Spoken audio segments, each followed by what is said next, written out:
Ladies and gentlemen, welcome to a thrilling, especially thrilling episode of Rogus Plays Nice, where we all learn how to be great teammates, better people, working together, accomplishing great things. I'm your host, Rogus, and this episode in particular is spectacularly satisfying for all the above.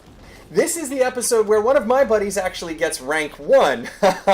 And as you can tell, it's kind of a big deal. He actually made the announcement that if he won this game, he would get rank 1 during draft chat. And everybody else on the team got really into it, which is really awesome.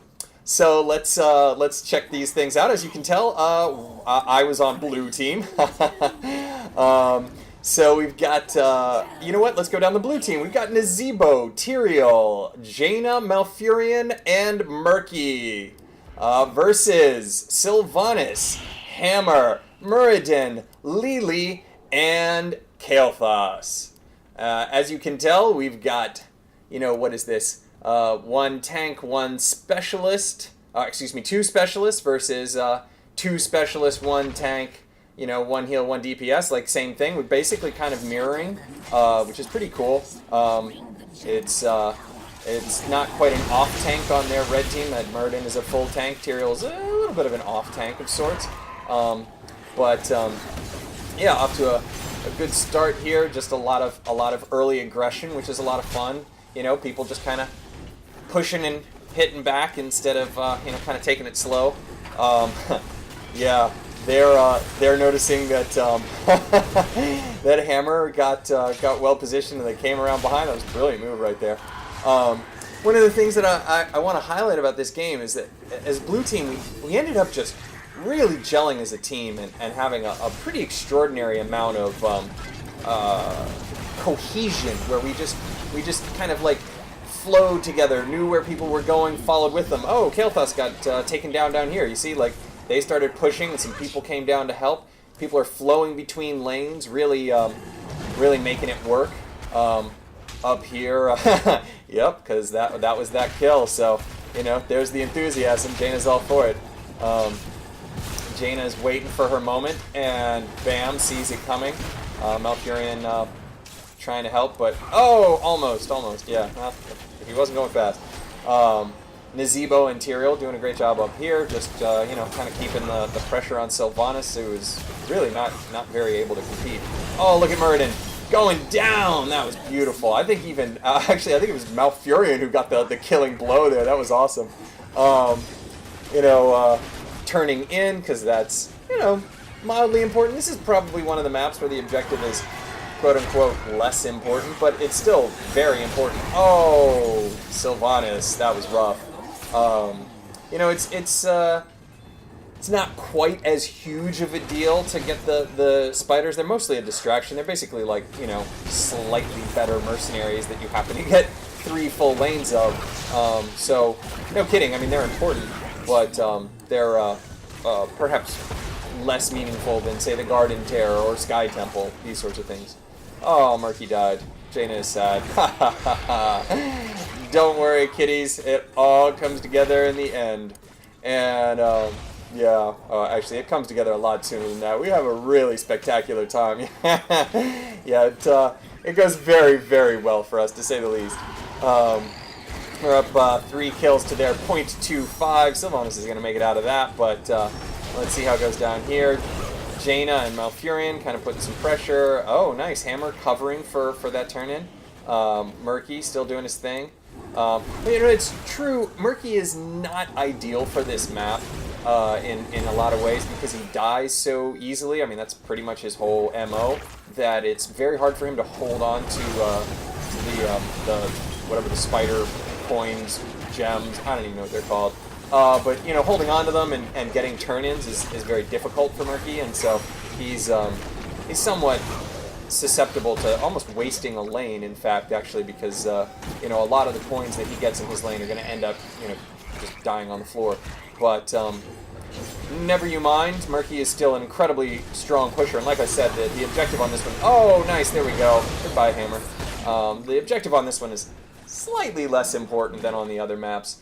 So as a result, if Murky isn't quite pulling that weight, his pushing ability is more than compensating for it, because Murky is quite exceptional in general. There we go. Having lots of fun with it. This is definitely a very enjoyable game. I mean, we just all had a blast. I suspect, too, that there is a possibility that at the end we got slightly less rank points than 100. This is more or less a landslide victory in this game. Oh, almost. That would have been beautiful. I mean, still doesn't go well for Sylvanas there. Oh, Lily manages to capture her gems. That's a really important thing. People need to grab each other's gems when they can. You know, don't die for it and then lose yours plus theirs. But it's a big deal when oh, is it? Oh no, oh, almost got him captured. You know, if one of your teammates goes down on this map, you definitely wanna be on the spot catching those gems if you can, because again, not the best, not the most important, but still, like, no reason to miss out. It does help. So this is definitely a truly exceptional match on our end with dropping off coins left, right, and center, pushing hard, getting kills. Like, we're just off to a really spectacular start. Everybody's playing their A game for this one. It really worked out, and yeah, this is how it looks. So there we go, pushing down on bottom pretty hard. I'm personally a big fan of actually pushing top. Pushing top on this map is because the boss is up here, and if top is pushed all the way down, yeah, the boss is just going to be that much more effective, because, or at least that much more dangerous, and the enemy team will be that much more distracted, and that leads to split pushing very successfully, and so on. So yeah, when I am you know, being particularly aggressive on this map, I do aim for the top lane to be the one that gets pushed the hardest. But whatevs. All good here, and see, like, we have 4 people on there too right there. We just kind of like, we pulled in. Okay, we didn't get the kill because actually red team kind of came in the nick of time and rescued their people, but we easily could have taken some people down there because blue team was really paying attention and staying on top of where people were, and not both the allies and the enemies to really get a good kill in as needed when the opportunity presented itself. There's some turn in going on there that everybody's covering, right? Like, everybody's there. Yes, it's really important to protect your lanes, but you've got a kill out of it, and we're gonna get some more. We're about to hit 10, which will certainly make a difference. You know, this is early game still because we're pre-10, so maybe we should have been laning a little bit more, soaking, but frankly, when the minions hadn't even gotten into the lane, it's really not as important. Yeah, there we go. So now that we hit 10, oh, we get to get in all of those good hits. Yeah, we got the Elemental, we got the Judgment, we got the Octograph. Yeah, we all want rank 1 there. This was a good push right there. Yeah, somebody else went and got a little bit of pushing going on up there, but I think Nazebo must have distracted some of the red team, because the red team is definitely not all there for that defense, and that push worked really well. And I want to highlight that they pulled back. They didn't try to keep pushing. They didn't try to, like, get some kills underneath the fort, because that is a very bad plan. Yeah, having lots of fun. I mean, Murky has died exactly once at this point to the 7 kills. We're 11 and 9. The only kill they've gotten is 1 on Murky in the beginning. This is not going in their favor, to say the least. They got their 10s. That makes a difference. That definitely makes a difference. They're getting a pretty successful push down here because they got the spiders to do their thing. Murky's got to pull back, and he's letting him know, oh, lost his egg. And so he definitely needs to play it safe, because he will have a long respawn that way, and that's no good. Man, good escape by Sylvanas, but stood underneath that for quite a while. And where are we going? Malfurion's throwing down an ult that nobody's really taking advantage of, but, you know, whatever. Sometimes a preemptive ult from Malfurion is actually quite helpful to you know, start the fight, because then the ult is keeping everyone healed while the enemy is taking their bleed, and so even if you don't necessarily like rescue someone from the jaws of death, you still prevented a kill or even, you know, allowed people to push harder because they felt more confident.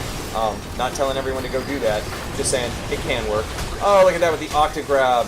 Oh, and even under Lily's ult. Oh, and even under... Wow, even under Kelthus' ult. Oh, wow. Oh, that was brutal. Oh, those poor guys. Man, that's how it snowballs. When things are going well, they can go really, really well very quickly, and that went exceptionally well, to say the least, right there. Oh, the Gargantuan went down. Oh well, and Tyrael tossing his sword out there just to lay it and basically threaten because he could jump over there at any moment. Beautiful route by Malfurion right there. Not that anyone was really interested in taking advantage of it because there was a fort to destroy in it, but it kept her busy, and yeah, we got one more fort down, so they've got this one still going strong. We got this one, but you know, basically we just push top.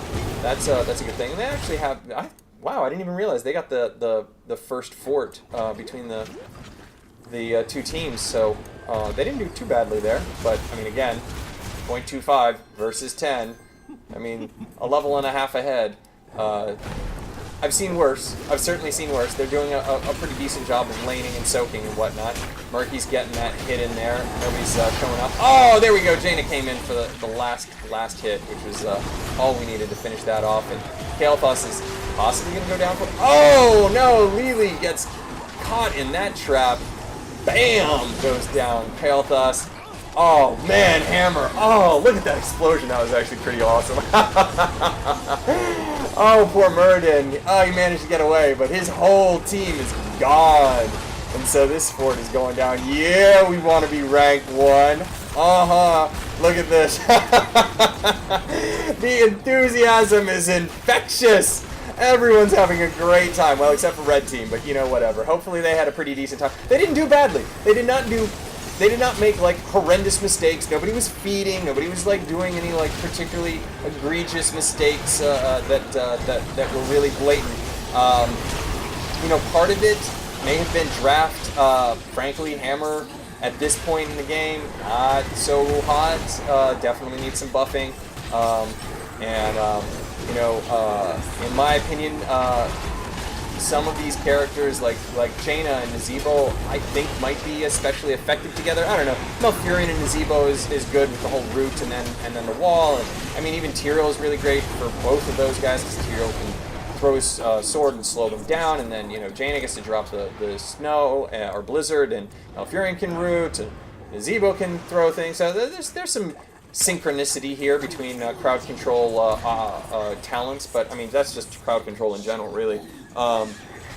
Frankly, I feel that a lot of it has to do with that these are particularly skilled players on blue team, and red team is good, but not quite as good.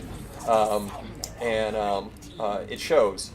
They got to kill Murky one more time! Hooray! 0.5 kills! Yay! Oh, we got the Web Weavers down again. It's 5 forts to 3. Yeah, things are not looking promising for them. And we're pushing mid, I guess just because we ended up there and because, oh yeah, red went and... Oh man, that's going to go very poorly. Red pushed 3 people up to the top, and we got basically all 5 of blue in the mid. And, yeah, there's all 5. And so they ended up very awkwardly off balance. I mean, at least they prevented the top getting pushed. But, you know, in exchange, mid got pushed really hard. And is Murky going to die for that? Murky did. But he maybe got someone for that. I wasn't paying attention, but it looks like he probably got some some kill off of that. Yeah. Lots of fun. Oh, smacked by Tyrael. That was brilliant work by Tyrael. Good job. And oh, Sylvanas manages to make it out, even though... Oh, wow! Jaina with the long-range blizzard! That was awesome. That level 16, I think it is 13. I think it's 16 that Jaina gets to choose. No, it's 13. Whatever. That she gets to choose between the long-range blizzard and icy veins and the whatever, the ice barrier shield thingy where she goes invulnerable. That's a reasonably hard choice in my opinion. All 3 of those are quite good. I think more often than not, I take the Blizzard because long-range shots like that are really effective. I mean, you can poke earlier, you can, you know, clean up later when somebody's trying to run away. There's a lot of value to that longer range, and the defensive ability of the invulnerability is no joke for sure. But I don't know, personal taste, I guess. That's one of the things I love about this game. There's a lot of options, and I personally feel a lot of it boils down to personal taste. Like, who likes to play this build versus that build? Don't get me wrong, there are better builds than others in a lot of cases. I feel for Blizzard the challenge of, like, hey, putting down a lot of skills that could potentially be. Oh wow, look at that! Oh man, red team turned in right as they were trying to go for the boss. Not that they, you know, that might not have gone well for them. Blue team, we probably would have noticed him come rushing in, but anyway, there we go.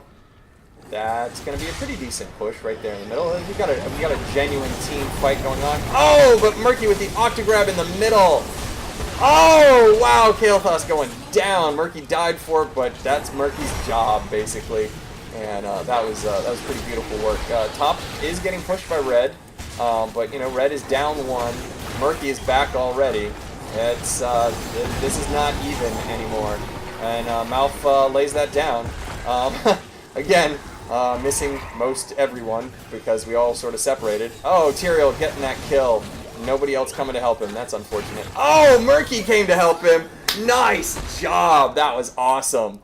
And Top is still getting pushed, but I mean, who really cares at this point? Basically, I don't think we actually end it right here, but man, it's pretty close. That's their second fort to go down, and as you can tell, blue team really not caring much. I mean, the timer runs out on the the health bar, you know, is progressively going down. Hammer went down there. Yeah, that wasn't going to go so well. Oh, Jaina! Man, oh wow, we're up to 2.25 kills. Jaina threatening to quit because, you know, she died. Yep. There's the quote-unquote rage. Oh man, we were having such a good time. Let's see, who was it who died? Wow, it's just Murky died 5 times eventually, but, you know, max XP contribution there, and Azeba with the siege damage, Jaina with the hero damage. Yeah, this is pretty straightforward, basically what I would call textbook how to win with this team, basically. Oh, Murky's gonna lose that Merc that he fought so hard for. Oh, that's sad, but then Tyrael's gonna turn in 36 and drop the Web Weavers.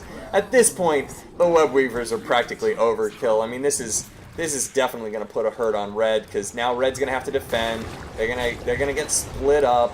They're gonna get yeah, they're gonna get pushed hard. We're gonna go top, I guess.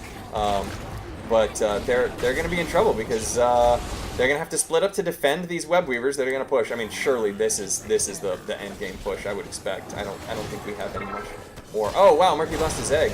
Yeah, go figure. But you know, look, yeah, see, they got 2 here, 3 here. Nobody up top where all of us are, which for good reason. You know, we're going to push this last fort down.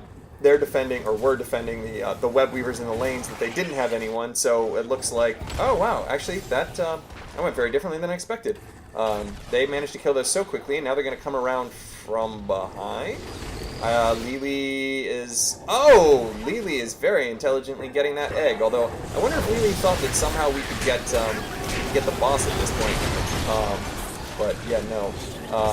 Kael'thas because of Octograb and Judgment, and Sylvanas is going to go down because of Elemental, and I guess that was Teleport, or whatever it's called in the case of Jaina. Tyrael going aggro, which I love. Beautifully done. Oh man, Lily, because she tried to come in from behind. You cannot 5v1 with Lily, I am afraid to say. Not going to go well. Oh, look at Hammer getting blocked up by Tyrael, who's just tanking all of that. With the slow, and Jaina coming in with that long range. I'm telling you, man. Oh, look at that massive explosion. Hammer going to pieces. Yeah. Jaina with that long range blizzard. That makes a difference. And they're completely wiped. And yes, that is the gang. And that was a consequence of, okay, yes, granted, good teammates, but also, you know, really having that coordination knowing where everyone needed to be, getting there together, staying grouped. In the late game, there was almost no solo plays. Nobody tried to like go off on their own. And in fact, and I say that about Red Team as well. I mean, Red Team had to split up to deal with the Web Weavers, but frankly, this was a good demonstration of how to work together as a group, how to feel the kind of bond and know when you should be where, and you know, two people go over there and help a lane get a gank at the beginning, and then towards the end, you know, you just rove as a 5-man. It worked out beautifully. This was a spectacular example. So I hope you all enjoyed it, and have a wonderful, wonderful day. Bye-bye.